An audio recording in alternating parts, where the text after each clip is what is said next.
नमस्कार, TV9 भारतवर्ष पर आप सभी का स्वागत है। मैं हूं अंजू निर्वाण। दोस्तों, जिस तरीके से देश अपना 76वां आज़ादी का जश्न मना रहा है, ऐसे में अगर हम सीमाओं की बात करें, देश की सुरक्षा की बात करें, तो हमारे जो जवान हैं वो हर पल तैनात हैं और इन जवानों के साथ कंधे से कंधा मिलाकर काम कर रही है बॉर्डर रोड ऑर्गेनाइजेशन।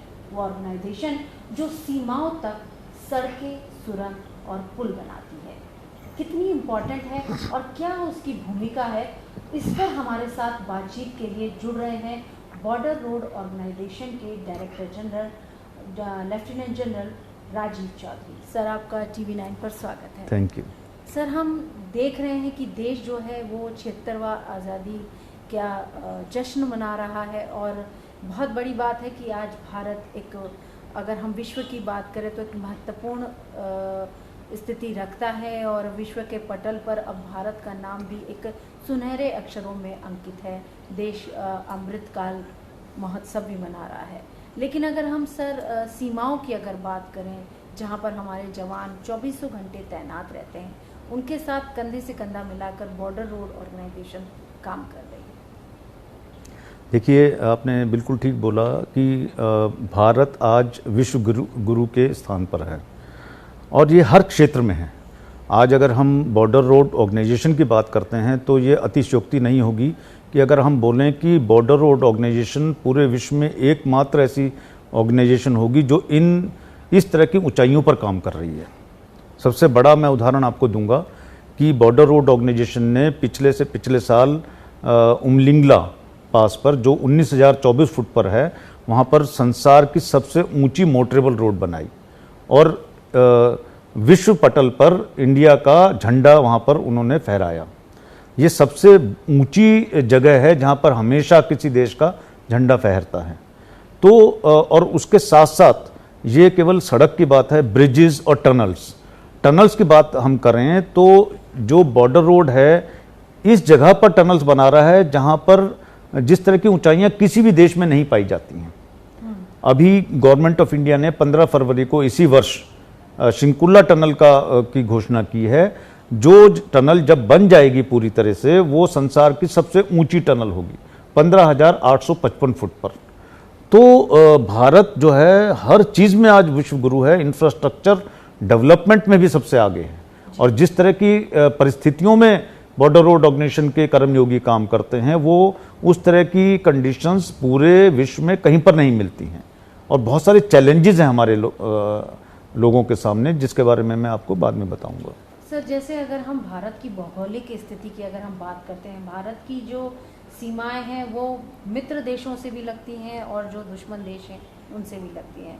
अगर हम सीमाओं की बात करें, पाकिस्तान के साथ भी लगती है, चीन के साथ लगती है, म्यांमार के साथ लगती है, बांग्लादेश के साथ लगती है, श्रीलंका के साथ लगती है। इन तमाम देशों के साथ भारत की जो सीमाएं हैं वो लगती हैं। तो ऐसे में बॉर्डर रोड ऑर्गेनाइजेशन के लिए कितना मुश्किल हो जाता है, क्योंकि ये सब सर अलग अलग तरह के, अगर हम टेरेन की बात करें तो बहुत डिफरेंट टेरेन है। बिल्कुल सही है।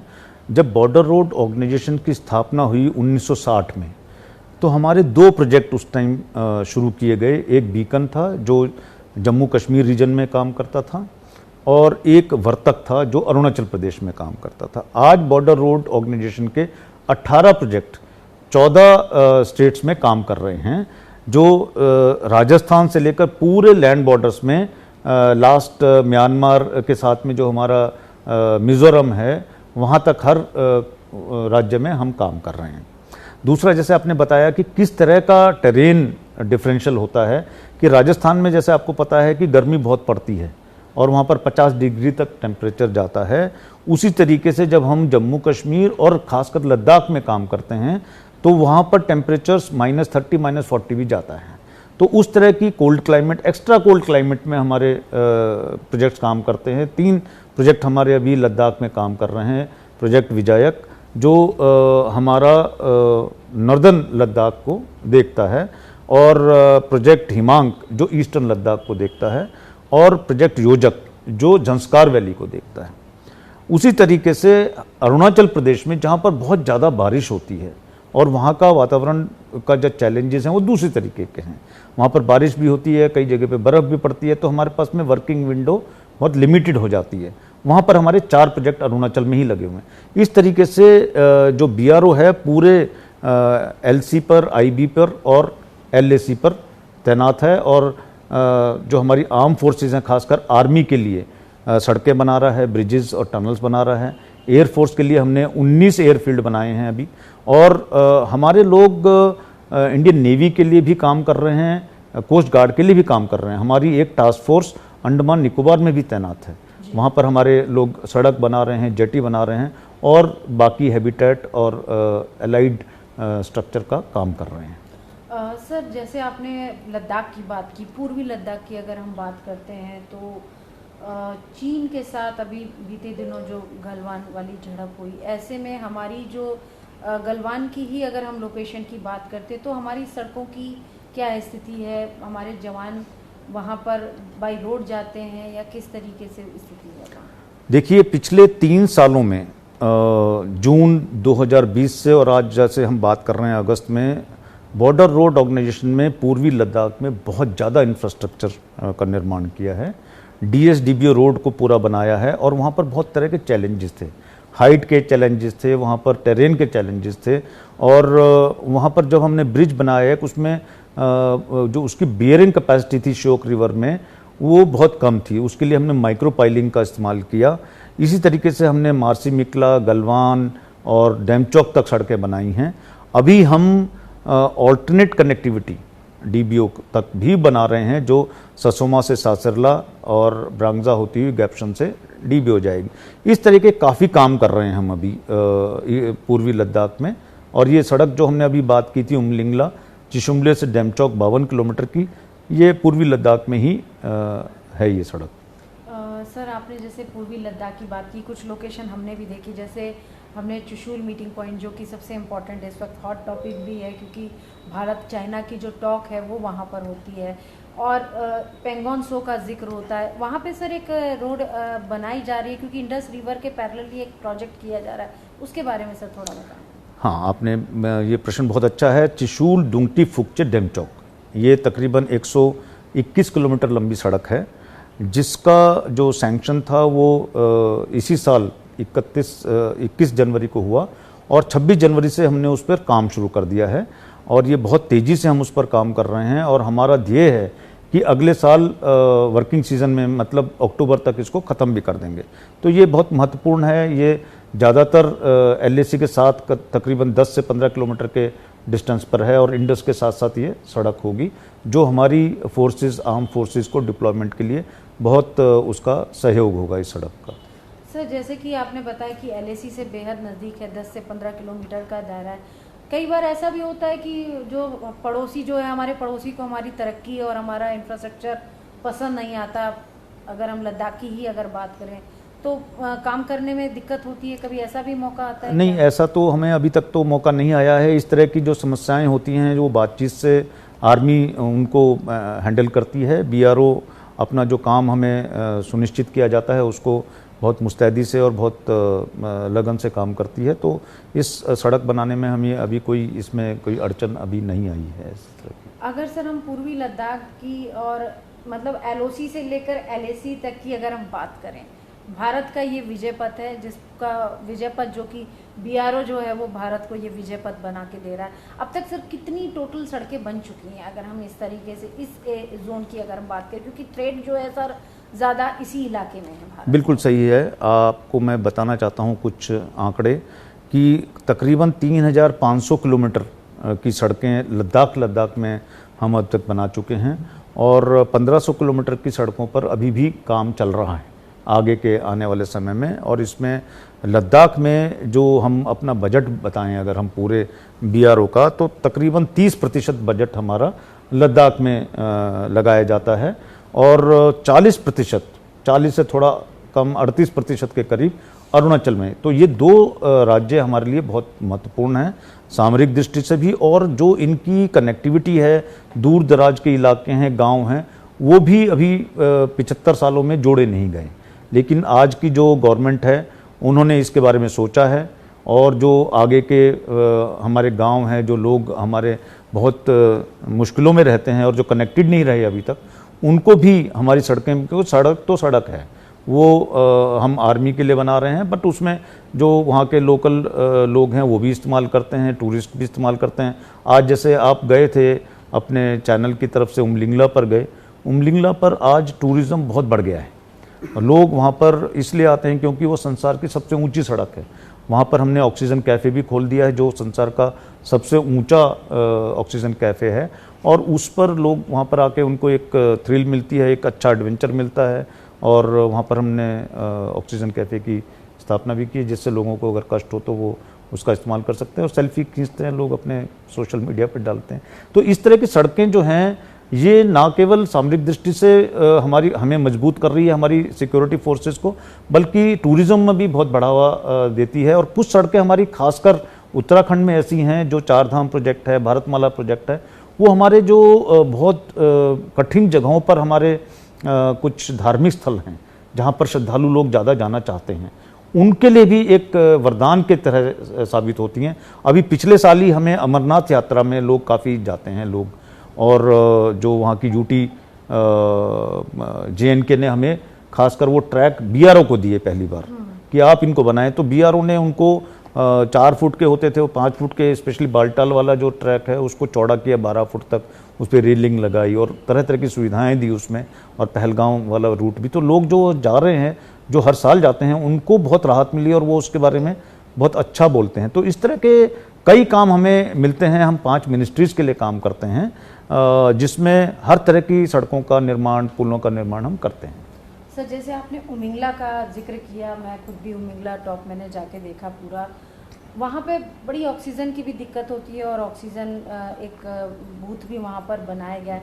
लेकिन अगर सर हम उस पूरे टेरेन की बात करें, तो जो डैम चौक का जो एरिया है, वहाँ से फोर्सेस को निगाह रखने में और तमाम तरह से बहुत मतलब एक सहूलियत हो जाती है। बिल्कुल ठीक है, क्योंकि डैम चौक पहले कनेक्टेड नहीं था चिशुमला की तरफ से, तो जब ये सड़क बनी तो आर्मी की जो डिप्लॉयमेंट है, ITBP की डिप्लॉयमेंट है, जो ट्रुप्स हैं वो जल्दी से पहुंच सकते हैं अगर कोई स्थिति इस तरह की बनती है, क्योंकि डैम चौक बहुत हमारा सबसे पहला गांव है, तकरीबन 15 किलोमीटर है LAC से। और दूसरी बात ये है कि ये सड़क, जैसे आप गए हैं वहाँ पर, खुद आपने उस चीज़ को अनुभव किया है, वहाँ पर ऑक्सीजन लेवल तकरीबन 45 से 50% रह जाता है। उसमें सांस लेने में नॉर्मल आदमी को कठिनाई होती है। तो आप ये सोच सकते हैं कि जब वो सड़क में आप गए तो ये कैसे लोगों ने, और हमारे लोग तो नॉर्मल लोग हैं, कोई ऐसे माउंटेनियर नहीं है, एक्सपर्ट नहीं है, तो उन्होंने वहाँ पर काम किया और उनको वहाँ पर नाक में खून भी निकलने लगता था, हैपो तरह की, कई तरह की बीमारियों की भी सामना करना पड़ता है। क्योंकि ये जो सड़क है, ये उमलिंगला सियाचिन ग्लेशियर जो 17,700 फुट पर है, उससे भी काफ़ी ऊंची है, और माउंट एवरेस्ट के दोनों बेस कैंप जो तिब्बत में है और नेपाल में, वो 16,900 फुट पर है और एक 17,200 फुट पर है, उनसे भी ऊंचा है। और यहाँ पर मशीनें भी जो हैं, उनकी भी एफिशिएंसी कम हो जाती है, क्योंकि oxygen is required for the combustion, तो वो भी उनकी एफिशिएंसी भी करीब 45 से 50% हो जाती है। दूसरी प्रॉब्लम वहाँ पर टेक्निकल आती है कि सड़क में जब सर्दी पड़ती है तो जो नीचे का पानी होता है वो क्रिस्टलाइज होता है, उसको सॉइल हीव बोलते हैं, तो वो सड़क को ऊपर की तरफ फोर्स करता है, जिससे सड़क के अंदर डैमेज होता है, दरारें आती है। तो उसको भी हमने काबू करने के लिए नॉन फ्रॉस्ट सब बेस इस सड़क पर पहली बार लगाया। इंडिया में पहली बार इस तरह का हमने सब बेस का निर्माण किया एडमिनिस्ट्रेटर्स के साथ में। तो वो सड़क हमारे लिए एक बहुत टेक्नोलॉजिकली एक बड़ा ब्रेक थ्रू है, और एक जो रिकॉर्ड होल्डिंग में इंडिया का जिस पे नाम आता है आज संसार की सबसे ऊंची सड़क, उसमें भी BRO ने काफ़ी बड़ा योगदान दिया। सर, आपने जैसे इन तमाम प्रोजेक्ट्स का जिक्र किया, हमने एक आपके ऑफिस में एक लॉबी भी देखी है जहाँ पे ये तमाम जो प्रोजेक्ट्स हैं जिनका आप जिक्र कर रहे हैं, उनकी कुछ तस्वीरें, एक बार उधर भी चलते हैं और दिखाते जी हैं बिल्कुल दर्शकों बिल्कुल को कि बिल्कुल किस तरीके से पूरा अचीवमेंट है एक जी, BRO का, और जी। फोर्सेस के साथ जो हमारी जो आर्मी जो ग्राउंड पर काम करती है, उनके साथ कंधे से कंधा मिलाकर BRO कैसे काम कर रही है, और वो सड़कें बनाकर दे रही है जहाँ तक भारत की सुरक्षा बेहद महत्वपूर्ण हो जाती है, वहाँ तक सड़कें, सुरंग और पुलों का निर्माण BRO कर रही है। देश की सुरक्षा में बॉर्डर रोड ऑर्गेनाइजेशन की भूमिका बहुत महत्वपूर्ण है, और यहाँ पर हम BRO के ऑफिस में, और हमारे साथ DG sir Rajeev Chaudhary sir हैं। सर यहाँ पर मैं देख रही हूँ कि बहुत सारी वॉल्स पर जो है तस्वीरें लगी हुई हैं, प्रोजेक्ट्स जितने भी बीआरओ के हैं, और बहुत ही ये ज़रूरी हो जाते हैं बॉर्डर्स पर। जैसे अटल टनल रोहतांग पास के पास ये बना हुआ है, सर इसके बारे में थोड़ा सा बताएं, क्योंकि ये बहुत चर्चा में भी रहा है, न्यूज़ में भी बहुत आया है। ये हमारा जो निकट भूतकाल में सबसे ऊंची और सबसे बड़ी उपलब्धि है हमारे लिए, जिसका 3 अक्टूबर 2020 को हमारे माननीय प्रधानमंत्री महोदय ने खुद वहाँ जाकर इसका उद्घाटन किया।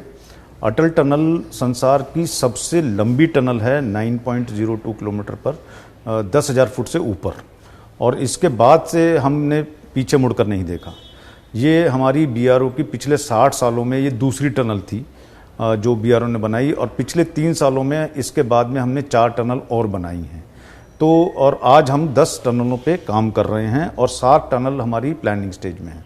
तो पिछले 3 साल में एक क्रांतिकारी परिवर्तन आया बीआरओ की सोच में, बीआरओ के काम करने में, जिसमें टनल्स जो हैं बहुत महत्वपूर्ण उनका रोल है।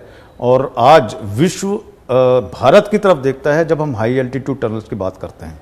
अभी जैसे मैंने आपको बताया था कि शिंकुला टनल जिसकी घोषणा 15 फरवरी इस साल की गई, वो संसार की सबसे ऊंची टनल होगी। उसके बाद में जल्द ही हम केला पास है जो चांगला के पास में है, वो 18,000 फुट पर है जी। तो जब ये पूरी होगी, उसके पूरे होने से पहले ही हम 18,000 फुट पर भी टनल का निर्माण शुरू कर देंगे। तो हर साल हम एक नया कीर्तिमान स्थापित करते आ रहे हैं। सर जैसे हमारी जो सीमाएं हैं देश की, वो चीन के साथ अगर हम बात करें तो कई एरियाज़ हैं, जैसे उत्तराखंड में भी लगती है, हिमाचल में भी लगती है, लद्दाख में भी लगती है, अरुणाचल प्रदेश में भी लगती है। अरुणाचल प्रदेश में सर तवांग के अगर हम बात करें, तवांग में रिसेंटली झड़प हुई, लेकिन वो तो चर्चा में रहा, लेकिन सर उतना ही पैरेलली चर्चा में जो वहाँ पर टनल्स बन रहे हैं वो भी चर्चा में है। तो तवांग में जैसे आपने बताया, तवांग इलाके को जो वेस्ट केमांग से जोड़ती है तवांग को, हम सेला टनल का निर्माण कर रहे हैं। वो तकरीबन पूरा ही हो चुका है जी। तो सेला टनल जब उसका उद्घाटन भी हमारे माननीय प्रधानमंत्री महोदय करेंगे जल्द ही, उस टनल का संपूर्ण होने पर वो टनल संसार की सबसे लंबी बाईलेन टनल होगी। जो ऊंचाइयों पर पहले जो टनल बनाते रहे हैं लोग, वो सिंगल लेन टनल बनाते हैं, लेकिन हमने अपनी जितनी भी टनल्स हैं जो 1.5 किलोमीटर से लंबी होती हैं, एज़ पर द पॉलिसी उसको हम डबल लेन टनल बनाते हैं, क्योंकि अगर टनल के अंदर कुछ हादसा होता है तो एस्केप टनल के द्वारा लोग अपना बचाव कर सकें। तो ये सबसे लंबी बाई लेन टनल होगी सेला, जल्द ही जब ये इसका डेडिकेशन होगा। हमने वो विजिट भी की है, मैंने देखी है सेला टनल। जब तवांग झड़प हुई थी उसके बाद हम लोग वहाँ पर थे, तमाम तरह के साथी हमारे भी थे, लेकिन हम भी थे, तो वो सेला टनल की सर हमने उसको अंदर से जाके देखा है। और जो एक होता है कि वॉर लेवल पर जो बीआरओ का काम है वो वहाँ पर हमें देखने को मिला सेला में, क्योंकि वहाँ पर जैसे आप गए हैं खुद, आपने भी एक्सपीरियंस किया होगा कि सर्दियों में बहुत बर्फ़ पड़ती है और मानसून के टाइम पर बहुत बारिश पड़ती है, तो हमें वर्किंग के लिए बहुत कम समय मिलता है। तो सेला में हम 3 शिफ्ट में काम करते हैं। अंदर का जब हम काम करते हैं तो 3 शिफ्ट में, क्योंकि हमें ये जल्दी ही संपूर्ण करनी है।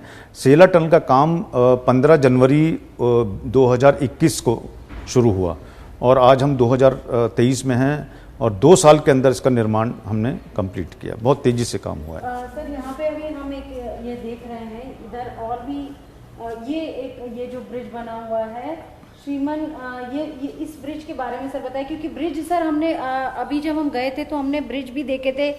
पहले जो ब्रिज बनते थे, पहले ब्रिज की जो स्ट्रक्चर थी वो बहुत कमज़ोर स्ट्रक्चर नज़र आता था, लेकिन अब क्या सर अलग तरह का मटेरियल, अलग तरह की चीज़ें यूज़ हो रही हैं? ये ब्रिज जो आप देख रहे हैं, ये फ्लैग हिल एक जगह है सिक्किम में 11,000 फुट पर, जो डोकाला का आपने नाम सुना होगा सिक्किम में, जहाँ पर पहले झड़प हुई थी। तो ये उसी सड़क के ऊपर फ्लैग हिल के ऊपर ये ब्रिज बनाया गया है। ये भारत में पहला ब्रिज है जो डबल लेन क्लास 70 ब्रिज है। ये मॉडुलर ब्रिज है, ये हमने GRSC के साथ में मिलकर बनाया है इसको। ये आत्मनिर्भर भारत के तहत ये पहला हमारा प्रयास है BRO का इस तरह के क्षेत्र में। आज ये 15 ब्रिज हमारे कई जगहों पर बन चुके हैं और 10 ब्रिज 30 सितंबर तक कंप्लीट हो जाएंगे। इन ब्रिज में ये खासियत है, एक तो इस तरह के स्पेसिफिकेशन के साथ में पहले जो ब्रिज लेते थे भारत में, वो इससे 3 गुना कॉस्टली होते थे और उनको बनाने में बहुत कठिनाई आती थी। लेकिन इस ब्रिज को जब ये अबटमेंट, इनको अबटमेंट बोलते हैं, जब नदी के इस तरफ और उधर हम अपनी स्ट्रक्चर को कंप्लीट कर लेते हैं तो इसको लॉन्च करने में हफ्ते से 10 दिन लगता है केवल। और आज हमने ये पॉलिसी बनाई है पिछले 2 सालों में कि जितने भी हमारे अब ब्रिज होंगे वो क्लास 70 होंगे, जिसपे भारी से भारी टैंक, भारी से भारी गन या कोई भी हमारी जो अस्त्र शस्त्र की गाड़ियां हैं वो आराम से जा सकें। तो इस तरीके से हमने, जैसे आपने बताया, पहले हमारे कुछ ब्रिज कमज़ोर होते थे, क्लास 18, क्लास 30, क्लास 40, उन सबको हम अपग्रेड कर रहे हैं एक योजना के तहत और सबको क्लास 70 बना देंगे। और ये डबल लेन है। उसमें पहले क्या आपने देखा होगा, जब पहाड़ों में गए होंगे तो सिंगल लेन होते थे, तो एक बार इस तरह का ट्रैफिक चलता था, फिर दूसरी तरह का ट्रैफिक चलता था। इसमें दोनों तरफ से 7.5 मीटर ये चौड़ा ब्रिज है। तो इस तरह की अब हम निर्माण कर रहे हैं।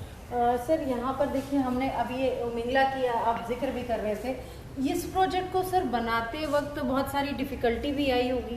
बीआरओ के जो वहाँ पर जो वर्कर्स रहे होंगे उन्होंने भी परेशानी झेली होगी, तो सारी इन चीज़ों को कैसे ओवरकम किया? मतलब बिल्कुल इसमें सिपाही की तरह हाँ, कह सकते हैं कि बॉर्डर रोड ऑर्गेनाइजेशन वहाँ पे काम कर रहे हैं। बहुत ही हमारे लिए एक बहुत महत्वपूर्ण कार्य था और इसको संपन्न करने में हमने कई तरह की प्लानिंग की, क्योंकि जैसे आपको मैंने बताया कि वहाँ पर 19,000 फुट पर लोगों को सांस लेने में भी कठिनाई होती है, नाक से खून आने लगता है और कई तरह की नौसिया हो सकता है, सिर में दर्द होता है और नॉर्मल नहीं रहता है आदमी। उसमें धीरे धीरे उसकी बॉडी को इफेक्ट हो रहा है ऑक्सीजन की कमी के कारण। तो इसमें हमने शिफ्ट बनाई अपनी, 2-2 घंटे में उनको हमने रोटेट किया और उनको थोड़ा धीरे धीरे करके उनको एक्लिमेटाइज भी किया।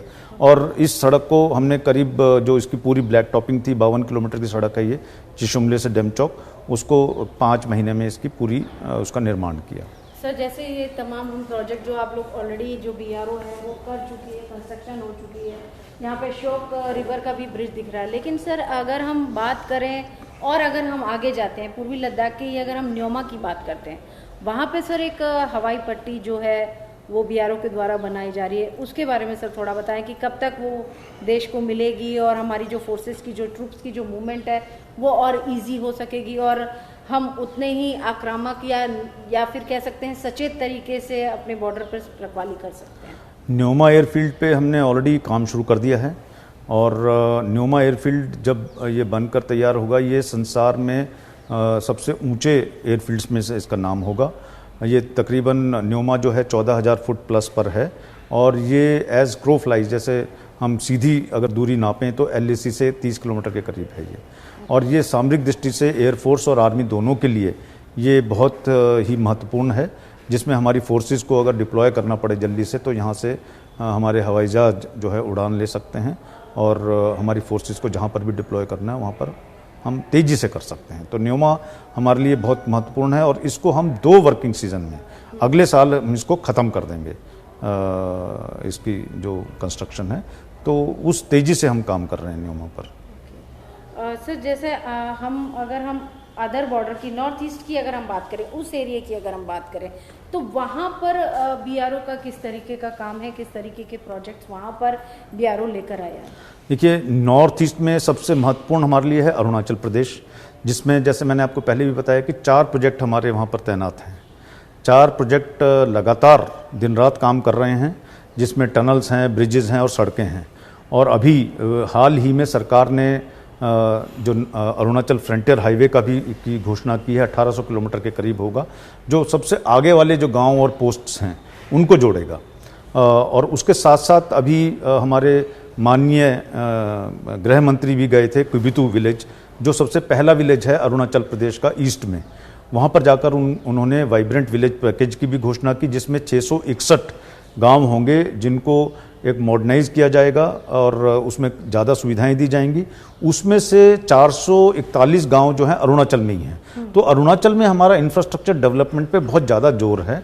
इस पैकेज के अंदर जो 4,800 करोड़ की लागत इन सब काम में आएगी, उसमें से 2,500 केवल सड़कों पर खर्च होगा, क्योंकि कनेक्टिविटी बहुत ज़रूरी है। वहाँ के जो गांव हैं, जो आगे वाले दूर दराज के गांव हैं, जुड़े नहीं हुए हैं और उनको सेंट्रल गवर्नमेंट की स्कीम्स भी नहीं पहुँच पाती हैं इस कारण, और बाकी जो सुविधाएं हैं, जो कम्युनिकेशन है, इलेक्ट्रिसिटी है, वाटर है, वो नहीं पहुँच पाता है, मेडिकल नहीं पहुँच पाता है, और स्टेट की जो बाकी गवर्नेंस है उसमें भी काफ़ी कठिनाई आती है। सर, जैसे देश आज़ादी का जश्न मना रहा है और हमने आपसे कहा कि LOC से लेकर LAC तक की हम भारत की तैयारियां भी देख रहे हैं और हमारी जो फोर्सेस हैं वो काम कर रही हैं और बॉर्डर रोड ऑर्गेनाइजेशन भी काम कर रही है। अगर हम लड़ाइयों की बात करें तो भारत ने पाकिस्तान के साथ भी लड़ाई लड़ी है, चीन के साथ भी लड़ी है। भारत ने 71 का युद्ध भी देखा है, 62 का भी देखा है और कारगिल का युद्ध भी देखा है। तो सर, अगर हम कश्मीर जोन की अगर हम बात करें, LOC के जोन की अगर हम बात करें, तो वहाँ पर तैयारियों का के बारे में थोड़ा बताएं। कश्मीर में हमारे जो हैं 2 प्रोजेक्ट अभी तैनात हैं। जम्मू रीजन को हमारा प्रोजेक्ट संपर्क देखता है, और जो वैली है घाटी कश्मीर वैली, उसमें हमारा प्रोजेक्ट बीकन, जो सबसे पुराना प्रोजेक्ट है हमारा, जो पहला प्रोजेक्ट है हमारा, उसको सड़कों का और बाकी जो हमारी सुरक्षा संबंधी संरचनाएं हैं उनको बीकन देखता है। तो इसमें बहुत तेज़ी से काम हो रहा है। जो महत्वपूर्ण जो सड़कें हैं जिस पर अभी काम हो रहा है वो है अखनूर पुंछ जो रोड है, जिस पर सारी फौज ज़्यादातर चलती है, उसको हम डबल लेनिंग कर रहे हैं। उसमें 4 टनल्स हैं, कांडी, सुंगल, नौशेरा और भिम्बर गली। ये 4 टनल्स पे बहुत तेज़ी से काम हो रहा है और इसके चौड़ीकरण के लिए भी बहुत तेज़ी से काम कर रहा है। तो अगले 2 सालों में ये सारा काम पूरा हो जाएगा। एक सबसे बड़ा प्रोजेक्ट ये है, और अभी हमने प्लानिंग की है कि पुंछ से उरी तक भी, जो मतलब जम्मू रीजन से शुरू हो और वैली के थ्रू आते हुए आगे की जो सबसे जगह है हमारी उरी, उसको जोड़े। तो उस सड़क पर भी बहुत तेज़ी से हमारा प्लानिंग चल रही है, जल्दी उस पर काम शुरू होगा। और बाकी जैसे आपको पता है कि जोजिला जो हमारा पास है, जिस पर संसार की सबसे ज़्यादा बर्फ़ गिरती है, वो पास की ऊंचाई 11,600 फुट है, लेकिन बर्फ़ बहुत ज़्यादा गिरती है, उस पर 30 से 40 फुट बर्फ़ गिरती है। उसको खोलने में पहले 6 महीने लगते थे। अभी पिछले साल हमने उसको 110 दिन में खोला, पिछले साल 73 दिन में खोला, और इस साल हमने 68 दिन में खोल दिया। इससे क्या फ़ायदा हुआ? एक तो हमारी जो फोर्सेस हैं उसकी एक्सटेंशन बढ़ी, स्ट्रैटेजिक एक्सटेंशन बढ़ी, कि कभी भी हम लद्दाख में अगर हमने डिप्लॉय करना है तो फटाफट पहुंच सकते हैं। दूसरा, लद्दाख के जो लोग थे वो तकरीबन 6 महीने कट ऑफ हो जाते थे, उनके पास में कोई रास्ता नहीं था, केवल बाई एयर जा सकते थे। बाहर जाना है किसी एजुकेशन के लिए या मेडिकल के लिए, वो बिल्कुल एकदम कन्फाइन हो जाते थे। तो उनको बहुत जल्दी राहत मिलती है अब जब हम जोजिला को खोलते हैं। सबसे ज़्यादा खुशी वहाँ पर आती है लद्दाख के लोगों में। इस तरह से जितने भी हमारे पासेस हैं, हम 27 पासेस को मेंटेन करते हैं ऑल अलोंग द LAC, उनको हम बहुत जल्दी खोल रहे हैं अभी।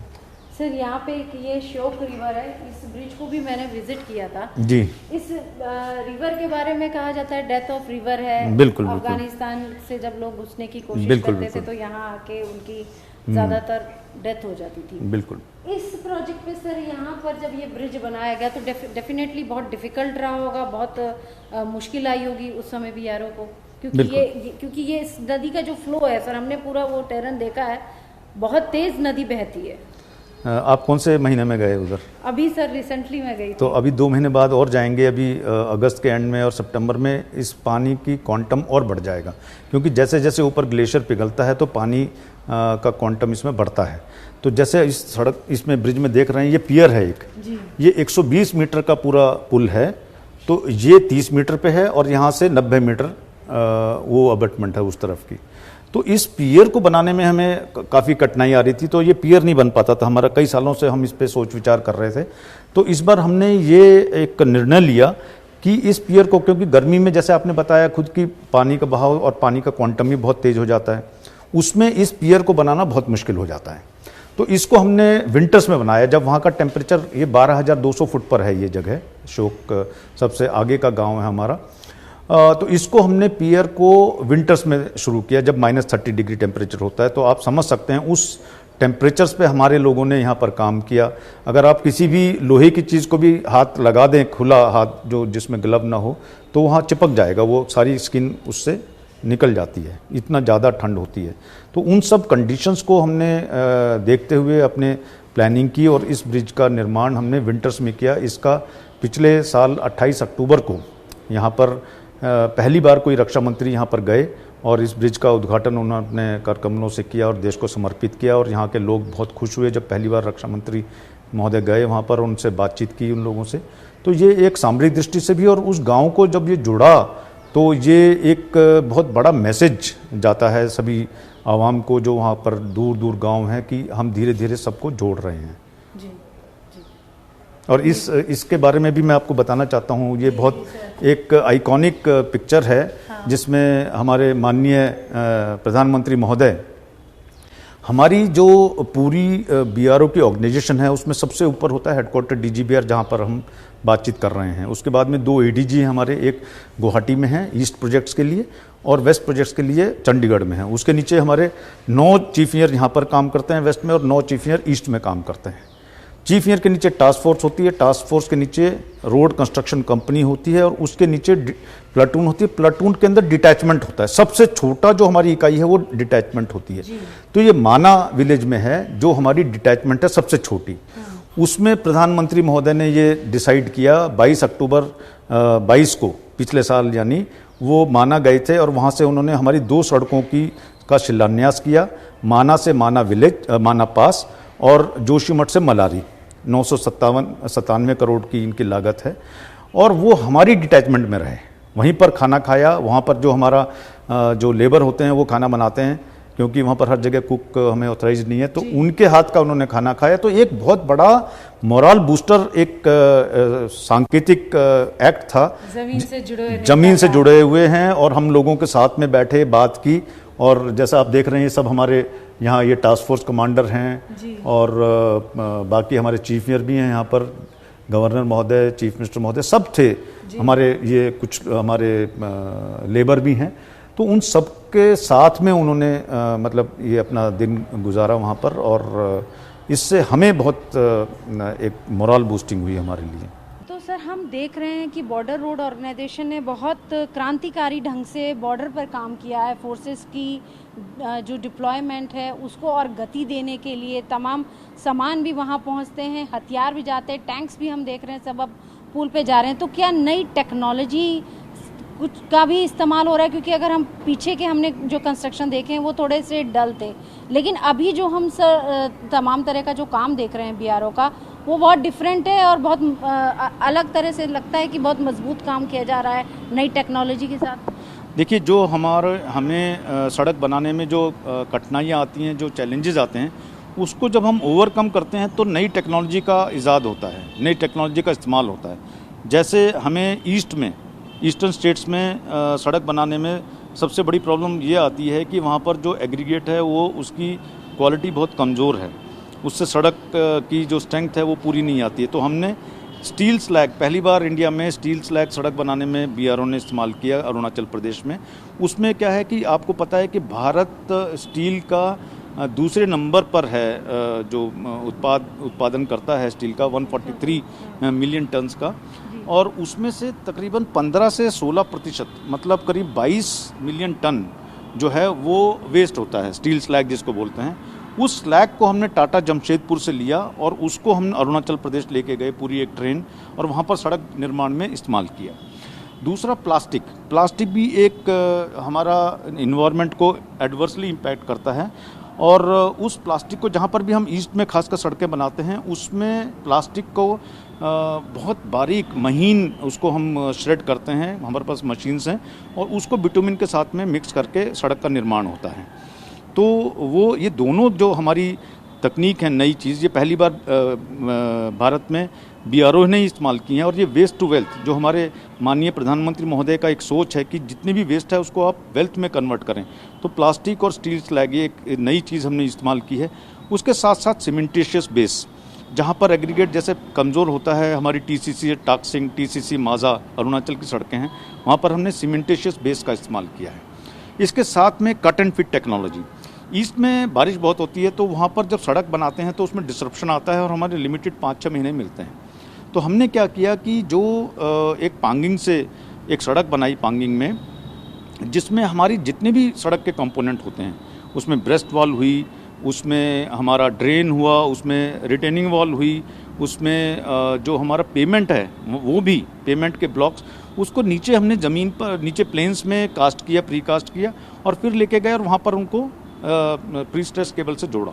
तो एक तो ये फास्ट हो गया और जो जिस सड़क को बनाने में हमें 2 साल लगते हैं वो 3 महीने में बन गई या 4 महीने में बन गई और उसकी कॉस्ट जो ओवरऑल कॉस्ट होती है वो कम हो गई। तो इस तरह की कई तकनीक और हम इस्तेमाल कर रहे हैं, जैसे कि प्री कास्ट कलवर्ट बनाने में हमें बहुत खर्चा आता है और उसमें टाइम भी लगता है। तो हम प्री कास्ट कलवर्ट नीचे से लेके आते हैं और उसको लगाते हैं। उससे इसका हमने एक रफ कैलकुलेशन किया कि अगर हम प्री कास्ट कंपोनेंट्स को सड़क में इस्तेमाल करने लगें तो हमें पूरे साल में जितना हमारा बजट होता है उसमें 520 करोड़ हम बचा पाएंगे। सर जैसे कि हम देखते हैं कि काम इस तरीके से बॉर्डर रोड ऑर्गेनाइजेशन कर रही है। भौगोलिक स्थिति, भारत की भौगोलिक स्थिति, अगर हम अपने दुश्मन देशों की अगर हम बात करें, पाकिस्तान की बात करें, या फिर अगर हम दोस्ती और दगा जो साथ साथ करता है, अगर हम चीन की अगर हम बात करें, तो भौगोलिक स्थिति के लिहाज से हम भारत की बात करें तो काम की रफ्तार कैसी होती है? क्योंकि टेरेन तो ज़्यादातर सर पहाड़ी है और डिफ़िकल्टी होती है। देखिए, अगर हम LAC के साथ में जो हम सड़कें बना रहे हैं उसकी बात करें तो जैसे आपको मालूम है कि जो तिब्बत साइड पर जो है वो पूरा एक प्लेटो है जिसकी हाइट तकरीबन ऊंचाई जो है 14,000 फुट, 13 से 14,000 फुट है। लेकिन हमारी तरफ से जो सड़कें हैं वो हिमालयन रेंजेस के ऊपर चढ़ना पड़ता है हमें हर जगह पे, all along the northern border, Ladakh से हिमाचल, उत्तराखंड, सिक्किम और अरुणाचल। तो और हमारे जो हिमालयन रेंज है ये एक बहुत फ्रेजाइल उसका स्टार्टा है। सियाचिन की भी अगर हम बात करें तो सियाचिन भी डिफ़िकल्ट आता है जी। तो वो उसमें क्या है कि सड़क निर्माण में हमें ज़्यादा कठिनाई होती है क्योंकि हमें प्लेन से ऊपर चढ़ना है। चाइना में पूरा का पूरा तिब्बत एक प्लेटो की तरह है, राइट। तो उसमें सड़क निर्माण में उनको जो लॉजिस्टिक्स प्रॉब्लम्स आती हैं, जो टेक्निकल प्रॉब्लम्स आती हैं, वो बहुत कम होती हैं हमारे मुकाबले में। और दूसरी बात ये है कि ये सोच जो है कि हम धीरे बना रहे हैं, हम चाइना से तेज़ बना रहे हैं सड़कें। ये तो हमारी पिछली कुछ सरकारें थी जो ऐसा सोचती थी कि हम आगे की सड़कें ना बनाएं, जिसको चाइना आकर इस्तेमाल करे और हमारे ऊपर ही अटैक करे। लेकिन वो सोच जो आज की वर्तमान सरकार है उसकी सोच अलग है। वो हमारा बजट हर साल बढ़ाती रहती है। 10 साल पहले हमारा बजट 4,000 के करीब होता था। आज हमारा बजट जो है वो तकरीबन 12,000 हमने खर्च किया है पिछले साल। 12,000 करोड़।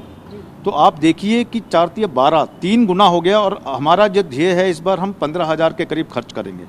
तो 4 गुना बजट हो गया और पिछले 2 सालों में हमारा बजट 100% बढ़ा है, राइट। तो हमारा जो सरकार की तरफ से जो सपोर्ट है और सहयोग है वो हर साल बढ़ता जा रहा है। उनकी जो हमारे लिए अटेंशन है, फोकस है, वो पूरा इंफ्रास्ट्रक्चर डेवलपमेंट पे है। सर जैसे हमने विज़िट किया और हम एक पोस्ट पे भी हम उमिंगला गए, हानले गए, वहाँ पे हमने देखा महिला अधिकारी भी थी। तो क्या वुमेन एम्पावरमेंट को लेकर भी कुछ BRO काम कर रहा है? महिलाओं की भी भागीदारी बढ़ाई जा रही है? बिल्कुल। ये जैसे आप हानले गए तो वहाँ पर हमने एक ऑल वुमेन टास्क फोर्स का वो संरचना की है, जिसमें जो टास्क फोर्स कमांडर है कर्नल डोमिंग, वो अरुणाचल के रहने वाली हैं और वो पहली कर्नल हैं इंडियन आर्मी में या किसी भी फोर्स में जो इतनी ऊंचाई पर एक इकाई की अध्यक्ष हैं। मतलब कर्नल रैंक पर जो हमारी टास्क फोर्स होती है वो बहुत बड़ी एक इकाई होती है और 15,000 फुट पर उसका संचालन कर रही हैं वो। उनकी 2IC और 3IC मतलब तीसरे नंबर पे भी वो भी महिला हैं। और जो नीचे प्लाटून कमांडर्स हैं जो कटिंग एज पे काम करती हैं, जो ग्राउंड पे काम करती हैं, वो भी महिला अधिकारी हैं। तो ये एक बहुत बड़ा हमने एक एक्सपेरिमेंट किया है हानले में, ये टास्क फोर्स खड़ा करके, जो बहुत मुस्तैदी से और बहुत साहस से काम कर रही हैं। इनके अंदर जो जिस रोड पर आप गए, चुशुमले डेमचौक, वो भी आती है और CDFD रोड जिसको हम चुशुमले डुंगटी फुकचे डेमचौक रोड बोल रहे हैं, जिस पे हम बहुत तेज़ी से काम कर रहे हैं, वो भी इनके अंडर में है। इसी तरीके से एक टास्क फोर्स हमारी 0 में है अरुणाचल में, जो अभी हमने खड़ी की है फरवरी में। उसमें भी कर्नल अर्चना सूद वो उसकी कमांडर हैं।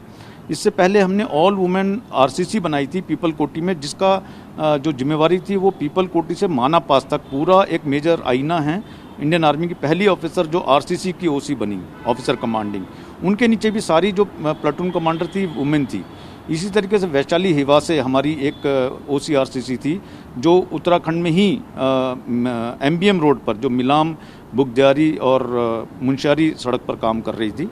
और उबिंटा की। इस तरह से कई महिला अधिकारियों को हमने एक ये अवसर दिया कि वो आगे बढ़कर इनकी कमान संभालें जो हमारी इकाइयां हैं। पहले बीआरओ में ऐसा नहीं होता था, महिलाएं ज़्यादातर स्टाफ में रखी जाती थी और वो कोई एक एग्जीक्यूटिव लेवल पे उनको अवसर नहीं देते थे, लेकिन हमने ये किया और इसमें हमें बहुत ज़्यादा सफलता मिली और वो बहुत अच्छा काम कर रही हैं। सर हमने क्योंकि पूरा ईस्टर्न लद्दाख की काफ़ी लोकेशंस हमने देखी, हालांकि अभी बहुत कुछ देखना उसमें बाकी है। जैसे सर हमने पेंगोंग त्सो का भी जो पूरा इलाका देखा, फिंगर्स का भी इलाका देखा, क्या वहाँ पे भी भारत की कुछ तैयारियाँ चल रही हैं? क्योंकि कई बार हम देखते हैं कि अलग अलग जगह से कई बार चाइना जो है वो घुसपैठ करने की कोशिश करता है। बिल्कुल, जो पूर्वी लद्दाख है उसमें ऑल अलोंग एलएसी के साथ में जितनी भी छोटी छोटी सड़कें हैं जो हमारी फॉरवर्ड पोस्ट पर जाती हैं उस पर बहुत तेज़ी से हमारा काम चल रहा है। और उसके साथ ही हम बहुत जल्द ही जो लद्दाख फ्रंटियर हाईवे, जैसे अरुणाचल फ्रंटियर हाईवे का एक घोषणा हुई है, तो उस पर भी एक प्लानिंग चल रही है जिसमें जितनी भी सड़कें हैं हमारी एलएसी के साथ हैं उनको आगे से आगे लेके जाया जा सके, जिससे हमारे जो ट्रुप्स हैं वो जल्दी से डिप्लॉय हों जहाँ पर भी ज़रूरत पड़े और किसी भी स्थिति का सामना कर सकें। सर एक आखिरी सवाल, जिस तरह से हमने पेंगोंग की बात की, चुशूल भी हमने देखा, चुशूल के भी पास सर भारत की कुछ सड़कों के निर्माण को लेकर तैयार, क्योंकि चुशूल वो इलाका है जिसमें 1962 के समय भी चाइना ने घुसपैठ करने की कोशिश की थी। वो इलाका घाटी भी है, समतल जगह भी है, सब तरह की टेरेन है वहाँ पर भी कुछ काम किया जा रहा है, क्योंकि चाइना की तरफ से सर उस इलाके में सबसे ज़्यादा, अगर हम थ्रेट की बात करें तो सबसे ज़्यादा थ्रेट होता है। हाँ बिल्कुल, चुशूल से हमने सड़क शुरू की है, चुशूल, डुंगटी, फुकचे, डेमचौक, जिस पे 3 सेक्शंस में काम हो रहा है। एक तरफ से चुशूल से शुरू किया है, एक डेमचौक की तरफ से है और एक हमने डुंगटी से शुरू किया है। 3 सेक्शन में यही टास्क फोर्स जो हानले में है, जो कल डोमिंग उसको संभालती हैं उस काम को, वो बहुत तेज़ी से काम कर रहे हैं। और जैसे आप देख रहे हैं पीछे से सेंटर ऑफ एक्सीलेंस, ये रोड सेफ्टी पर हमने बनाया है। इसमें माननीय प्रधानमंत्री महोदय ने 31 जनवरी 2021 को अपनी मन की बात में बीआरओ के बारे में बात की और उन्होंने बोला कि बीआरओ की सड़कों पे जो हमारे जो एक मैसेजेस होते हैं वो बहुत अच्छे और जोश वाले होते हैं, तो उन्होंने कई मैसेजेस की बात की, तो उनके निर्देश पर हमने सेंटर ऑफ एक्सीलेंस बनाया रोड सेफ्टी के लिए। और आज हमने पूरी सड़कें जितनी हमारी 16,000 किलोमीटर हम मेंटेन करते हैं वर्तमान में, उन सड़कों का स्ट्रक्चरल ऑडिट किया पूरा सड़कों का, और जहाँ पर भी हमें कमी महसूस हुई हमने तकरीबन 484 करोड़ के वर्क्स सैंक्शन किए, जिससे उनका ग्रेडियंट, उनका टर्निंग रेडियस, उनके साथ में जितनी भी सड़कें हैं उस पर क्रैश बैरियर्स लगाए जाएँ, प्रोटेक्टिव वर्क्स लगाए जाएं, तो उसका हमने निर्माण कार्य किया। और हमारी ऑर्गेनाइजेशन पहली ऑर्गेनाइजेशन है जिसने अपने ब्रिजेस का, जैसे आप सामने देख रहे हैं centre of excellence road, bridges, airfields and tunnels, उस पर भी सेंटर ऑफ एक्सीलेंस ये 7 मई 2021 को खुद यहाँ पर माननीय रक्षा मंत्री महोदय दोनों उन सेंटर ऑफ एक्सीलेंस का उन्होंने उद्घाटन किया। ये जितने भी हमारे ब्रिजेस हैं, हमारे पास में 915 ब्रिजेस हमने बनाए हैं आज तक, उनका सबका स्ट्रक्चरल ऑडिट किया। उसमें जहाँ पर कमी पाई गई, जो बहुत पुराने ब्रिजेस हैं उसको हमने उसका रेट्रोफिट शुरू किया काम और उसको सुदृढ़ बनाने की कार्रवाई शुरू की। सर एक आखिरी सवाल, क्योंकि आप लोग पैरेलली फौजियों की तरह और फौजी के साथ ही काम करते हैं, फौजी आपके टीम में भी होते हैं, उनकी ओर से सर कभी कोई फीडबैक, कभी चीफ से आपकी बात हुई हो, कोई ऐसा फीडबैक आप, क्योंकि अच्छा लगता ही है सर जब काम की तारीफ होती है तो। हाँ नहीं, बिल्कुल ये बहुत अच्छा प्रश्न है कि हर एक को प्रशंसा जो है कोई किसी भी लेवल पर हो, प्रशंसा बहुत अच्छी लगती है। और हमारे बीआरओ का पिछले 3 साल में एक बहुत ज़्यादा विजिबिलिटी आई है। हम ट्विटर पे अपनी कामों को डालते हैं, उसमें लोग जो होते हैं उसका रिस्पांस करते हैं। कुछ लोग बॉम्बे, बेंगलोर के रहने वाले, वो कहते हैं सर हम लद्दाख गए थे, वहाँ पर सड़कें इतनी अच्छी हैं, आप हमारे बॉम्बे में आइए, बेंगलोर में आइए, सड़कें बनाइए, वहाँ तो समझ ही नहीं आता है क्या है। इसी तरीके से हम लगातार, हम एक आर्म फोर्सेस का एक अंग हैं, तो हमारा chief of army, chief of air staff से लगातार हमारा संबंध बना रहता है। उनको हम ब्यौरा देते हैं कि क्या काम कर रहे हैं और वो काफ़ी प्रशंसा करते हैं। सीडीएस महोदय भी हम प्रेजेंटेशन देते हैं उनको। और कल के आपने न्यूज़पेपर में देखा होगा कि हमारे जो ऑनरेबल एक्सटर्नल अफेयर मिनिस्टर हैं श्री जयशंकर जी, उन्होंने अपने बयान में बीआरओ की सड़कों, बीआरओ के काम के बारे में बहुत ज़्यादा प्रशंसा की है। तो इस तरीके से, और हमारे जो माननीय रक्षा मंत्री महोदय हैं वो तो हमेशा ही जहाँ पर भी जाते हैं, ये पहले रक्षा मंत्री महोदय हैं जो हमारी दूर दूर की जो जगहें हैं सियोम पर, श्योक पर, क्युंगम पर, लद्दाख में कहाँ कहाँ पर कोई जाता नहीं है। वहाँ पर आप गए हैं श्योक वगैरह में, वहाँ पर जाकर हमारे कामों का उद्घाटन करते हैं। जैसे 2021 में उन्होंने 102 प्रोजेक्ट का उद्घाटन किया, देश को समर्पण किया। 2022 में 103 का, और इस साल 2023 में हमारा ध्येय है कि 168 प्रोजेक्ट का हम उनसे उद्घाटन करवाएं।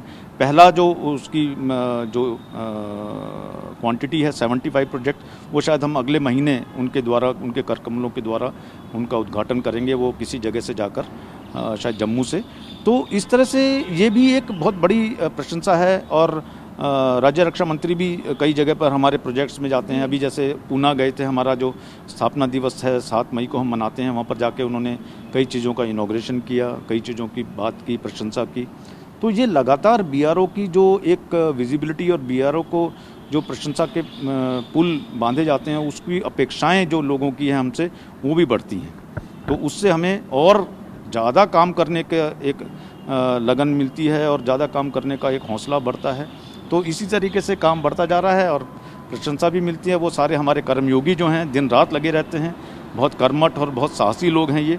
अपनी कई ऐसी सिचुएशंस होती हैं जिसमें जान को भी काफ़ी नुकसान पहुंच सकता है, बहुत कठिन कार्य होता है, -30 डिग्री पे काम कर रहे हैं और कई जगह पे मशीनें भी नीचे आ जाती हैं काम करते करते। तो इस कठिन जगहों पर, कठिन समय में बीआरओ लगातार निरंतर देश के सामरिक दृष्टि से और सोशो इकोनॉमिक दृष्टि से देश के निर्माण में लगी हुई है। सर, तभी बीआरओ को अगर हम शॉर्टकट में बोलें तो ब्रो कहा जाता है और भाई की उपाधि दी जाती है और जवानों के साथ कंधे से कंधा मिलाकर काम करते हैं। एक आखिरी चीज़ सर, जैसे थिएटर कमांड की भी लेकर आज चर्चा हो रही है, बिल भी आज पेश किया गया है सदन में। थिएटर कमांड को लेकर आपको क्या कहेंगे? क्योंकि उसमें यही होगा कि जितनी तीनों फोर्सेज होंगी वो मिल के काम करेगी। कई बार जैसे अगर हम कारगिल के युद्ध की बात करें, 71 के युद्ध की बात करें, तो कोऑर्डिनेशन की कमी नज़र आई थी। अब लेकिन लगता है कि इससे कोऑर्डिनेशन भी सही होगा और बीआरओ की उसमें सहभागिता रहेगी। ये बिल बहुत अच्छी पहल है एक इस दिशा में, जिसमें हमारी फोर्सेस का कोऑर्डिनेशन और भी बहुत अच्छा कोऑर्डिनेशन है आज भी, और भी बढ़े। और जैसे मैंने आपको पहले भी बताया कि बीआरओ तो आर्मी के लिए भी काम करती है। एयरफोर्स के लिए हमने 19 एयरफील्ड बनाए हैं, 2 अभी बागडोगरा और बैरकपुर का भी पिछले महीने ही ख़त्म हुआ है, न्योमा में काम करने वाले हैं। इंडियन नेवी के लिए हम अंडमान निकोबार में काम कर रहे हैं, कोस्ट गार्ड के लिए हम अंडमान निकोबार में काम कर रहे हैं। तो हम तो सबसे जुड़े हुए हैं। We are the common thread between all the 3 forces. And हमें बहुत खुशी होती है कि जैसे हमारी फोर्सेस जो पूरे देश की सीमाओं को, जो हमारी जो भूमि सीमाएं हैं और तटीय सीमाएं हैं, उनकी हमेशा दिन रात रक्षा में रत हैं। उसके साथ में बीआरओ भी एक बहादुर सैनिक की तरह, बीआरओ के कर्मयोगी भी हमेशा खड़े रहते हैं और उनको बल्कि और आगे ले जाते हैं। जहाँ पर आज है फोर्सेस हमारी, जैसे सड़कें आगे बढ़ती हैं तो फोर्स का भी जो एक मैट्रिक्स है वो आगे चलायमान होता है। सर, हमसे बात करने के लिए बहुत बहुत शुक्रिया। और जिस तरीके से बीआरओ के रोल को मैंने कहा है कि बीआरओ मतलब, अगर हम इंग्लिश में ब्रो मतलब भाई, और वो भूमिका जो है बॉर्डर रोड ऑर्गेनाइजेशन निभा रही है। और सबसे बड़ी बात यह है कि जो एलओसी से लेकर एलएसी तक जो विजय पथ की हम बात करते हैं वो बना रहे हैं। और बॉर्डर पर अगर हम एलएसी की अगर खास तौर से, क्योंकि आगे अभी के अगर हम दौर की बात करें तो एलएसी सबसे ज़्यादा चर्चा में है और थ्रेट चाइना की ओर से रहता है। तो ऐसे में एलएसी की जो डिस्टेंस है, उस डिस्टेंस को कई गुना कम कर दिया गया है जिस तरह का इंफ्रास्ट्रक्चर और सड़कें बनाई जा रही है। हमारी इस खास पेशकश में इतना ही। देश और दुनिया की तमाम खबरों के लिए आप देखते रहिए TV9 भारतवर्ष।